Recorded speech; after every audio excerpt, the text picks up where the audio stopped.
Alarms flying here in Nowlan Park. Don't know if you can actually hear them there, but yeah. Actually, the last few minutes in this game at Nowlan Park, Clare and Kilkenny drawn. It was a final score of 119 to 313. There's plenty of alarm bells going off late on. Kilkenny looked like they had it won and probably should have had it won when Jerry Aylward, first of all, he got a goal to put Kilkenny ahead. Then there was points through John Donnelly, which was assisted by Jerry Aylward. He actually set up a chance for Billy Ryan also. So Jerry Aylward came on and made a big impact. But ultimately then it was a bit of indecision at the back for Kilkenny. Liam Corrie had burst forward from corner back from Clare. He took a shot, it dropped short. And maybe Darren Brennan could have been a bit more decisive in the goal. Ended up getting scrambled home by Shane O'Donnell, whipped on the ball. Shane O'Donnell was absolutely brilliant. And I just wonder how good he'd actually be if Clare ever decided to play to his strengths. First half, I actually lost count. There was 5 or 6 early on in the game, 50-50 high hanging balls going the length of the field, straight down on top of him, and he's 5'8", I suppose at best, and any defender who can jump in over the top of a small attacker. What chance does the likes of Shane O'Donnell have with ball going in like that? And it kind of typified what was going on with Clare. They had something like 17 wides overall.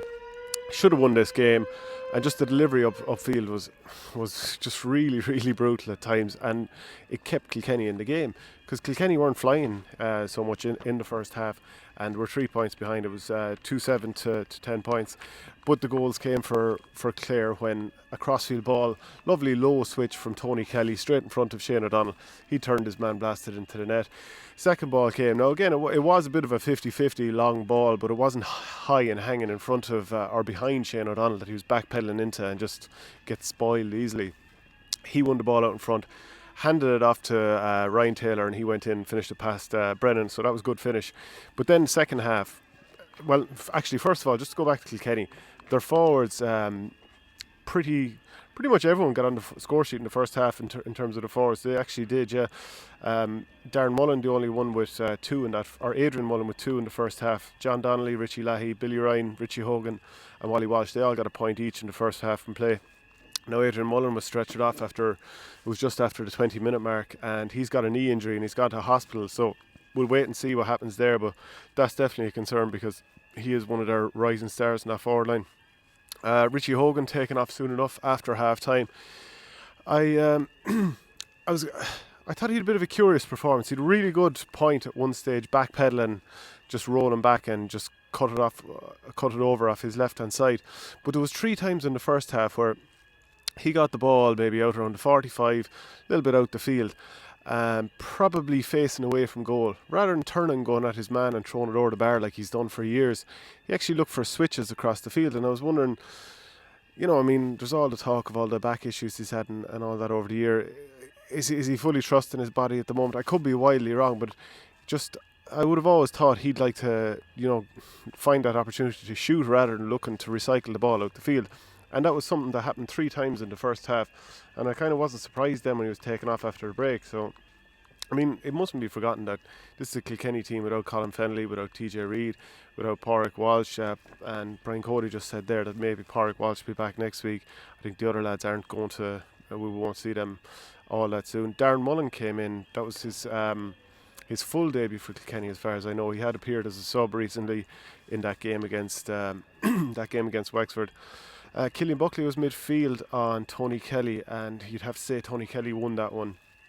And actually declare midfield with David McInerney beside Kelly, definitely on top throughout that game over Killian Buckley and Alan Murphy.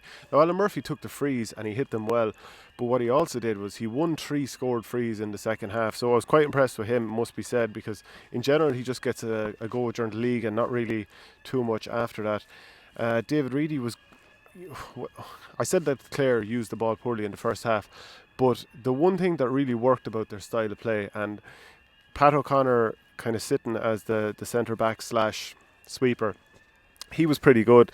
Conor Cleary was quite good full back on Richie Hogan. David McInerney and Tony Kelly really good midfield, but David Reedy, when he dropped from centre forward and picked up ball, very, very good. I think Kilkenny certainly didn't enjoy trying to keep into him, because Paddy Deegan, who had no real influence on the game at all, he didn't know whether to stick or twist, I felt. But for Kilkenny, I just have a couple of more points written down just to double check before I let you go. Yeah, that's about the height of it anyway. So let me know if you were at the game between Kilkenny and Clare. Let me know what you think. Finished off 119 to Kilkenny, 313 for Clare.